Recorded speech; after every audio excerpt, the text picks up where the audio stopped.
আল্লাহ তাআলা বলেছেন সেই প্রাণীতে বের হবে, সেই প্রাণী বের হয়ে মানুষের মতো কথা বলবে। এগুলো বের হয়ে এরপরে লাস্ট পর্যায়ে চলে যায়, হঠাৎ করে একবার সূর্য আর উঠবে না। কি হবে না বলেন? সূর্য উঠবে না।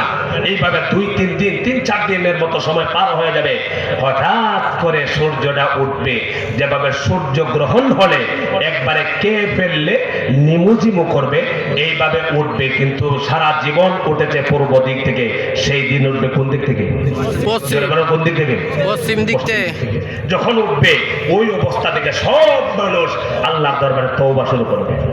কিন্তু তওবার দরজা কি হয়ে যাবে? তওবার দরজা কি হয়ে যাবে? মনে রাখবেন, যখন সূর্য পশ্চিম দিক থেকে উঠে যাবে তখন আর তওবা কবুল হবে না, তওবার দরজা বন্ধ হয়ে যাবে। এইভাবে আরো অনেকগুলো কয়েকটি আলামত আছে, সেইগুলো বের হওয়ার পরে ওই যে আল কারিয়া তুমাল কারিয়া ওমা আদরাকা মাল ফাবিসুরি ফাসাইকা মান ফিস সামাওয়াতি ওয়া মান ফিল আরদ ইল্লা মান শা আল্লাহ সুম্মা নুফিখা ফীহি উখরা ফাইদাহুম কিয়ামুন ইয়ানজুরুন। ফুৎকার দেওয়া হবে, ইসরাফিল আলাইহিস সালাম ফুঁক দিবে। কয়টা ফুৎকার দেওয়া হবে?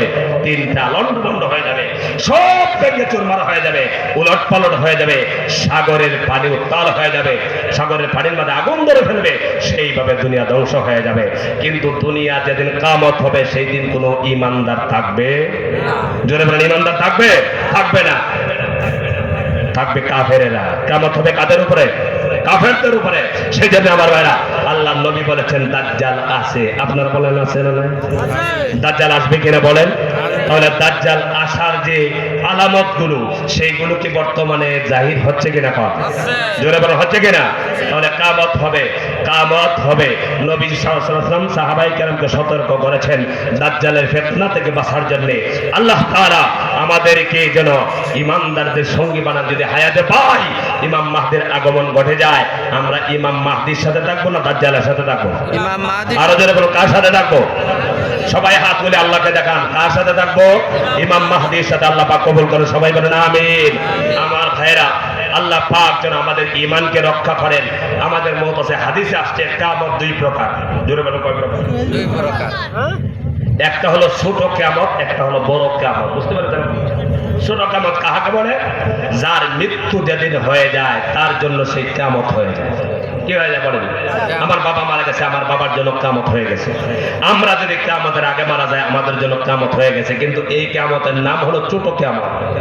আর বড় কিয়ামত হবে যেদিন, যেদিন এই আসমান জমি সব লন্ডভন্ড হবে।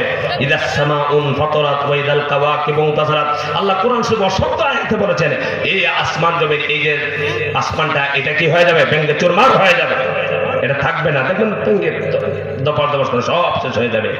কুল্লু মান আলাইহা ফান ওয়া ইয়াবকা ওয়াজহু রাব্বিকা যুল জালালি ওয়াল ইকরাম। আসমান জমি যা আছে সব কি হবে বলেন তো দেখি? ধ্বংস হয়ে যাবে। এটা বিশ্বাস আছে আপনাদের? বিশ্বাস আছে? এরপরে হাসরের ময়দানে উঠতে হবে কিনা কারণ আল্লাহর দরবারে? আল্লাহ তাআলা আমরা সবাইকে ঈমানদার বানায় দেন, সবাই বলেন আমিন।